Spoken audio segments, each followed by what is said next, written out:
কোটা আন্দোলন নিয়ে জাহাঙ্গীরনগর বিশ্ববিদ্যালয়ের সার্বিক পরিস্থিতি জানাতে সরাসরি যুক্ত হচ্ছেন সহকর্মী সাদ্দাম হোসেন।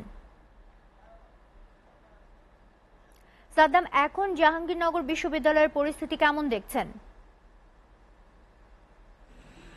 ধন্যবাদ তাহসিনা। আমি এই মুহূর্তে রয়েছি জাহাঙ্গীরনগর বিশ্ববিদ্যালয়ের যে শহীদ মিনার রয়েছেন সেই শহীদ মিনার সামনে অবস্থান করছি। আপনি জানেন যে সারাদিনই কিন্তু যে কোঠা সংস্কার দাবিতে কিন্তু যে সারা বাংলাদেশের যে ক্যাম্পাসগুলো রয়েছেন ক্যাম্পাসগুলো কিন্তু আপনার আন্দোলন চলছে। তারই ধারাবাহিকতা কিন্তু জাহাঙ্গীরনগর বিশ্ববিদ্যালয় ছিল। সেই জাহাঙ্গীরনগর বিশ্ববিদ্যালয় রাত 2টার দিকে গত রাত 2টার দিকে কিন্তু ছাত্রলীগের হামলা হয় বিসি বাসভবনের সামনে। ছাত্রলীগ কোঠা আন্দোলনকারীদের উপর হামলা চালান।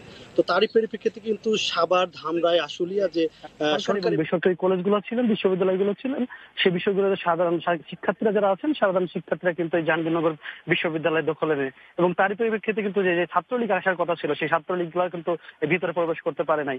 এক পর্যায়ে কিন্তু এখন বর্তমান বলা যায় যে জাহাঙ্গীরনগর বিশ্ববিদ্যালয় কিন্তু থমথমা অবস্থা বিরাজ করছে এবং আমি এখানকার ছাত্রদের, সাধারণ শিক্ষার্থীদের সাথে কথা বলার চেষ্টা করছি। তারা যেমনটা জানিয়েছেন, তারা যে সারাদিনের যে কর্মসূচি ছিলেন সেই কর্মসূচি শেষে কিন্তু তাদের যে নিজস্ব হল রয়েছেন, ব্যক্তি যে হলগুলো রয়েছেন, প্রত্যেকটা হলে গিয়ে তারা যে তাদের যে আন্দোলন সেই আন্দোলন গড়ে তুলবেন এমনটাই জানিয়েছেন। এবং এখানকার যে প্রশাসন যারা ছিলেন সারাদিন কিন্তু প্রশাসনের যে ব্যাপারটা ছিল সেটা একদমই নীরব ছিলেন। এখানে আইন শৃঙ্খলা বাহিনী কিন্তু কোনো পুলিশ সদস্য ভিতরে প্রবেশ করেননি। সেছাড়া কিন্তু আমরা যে এখানকার যে শিক্ষকরা রয়েছেন শিক্ষকদের সাথে কথা বলার চেষ্টা করছি, তারা এসব ব্যাপারে কোনো কথা বলতে রাজি হন নাই। তো এই ছিল জাহাঙ্গীরনগর বিশ্ববিদ্যালয় থেকে সর্বশেষ। জি সাদ্দাম, আপনাকে ধন্যবাদ।